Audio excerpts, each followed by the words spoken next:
Windows cannot be installed to this disk. The selected disk is of the GPT partition style. Windows cannot be installed to this hard disk space.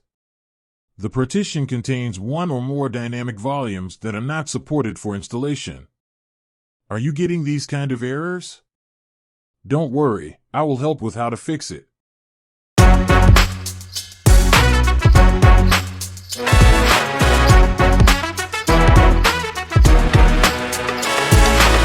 Number 1. Open command prompt. Press Shift plus F10 to open it. Number 2. Type diskpart to enter disk partition mode. Number 3. Type list disk to show the hard disks connected to your computer. Number 4. Type select disk 0 to select the disk. Number 5. Type clean to clean the disk completely. Number 6.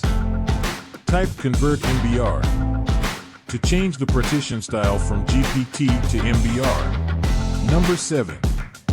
Exit the command prompt and Windows installation. Number 8. Start the Windows installation again. And you are done.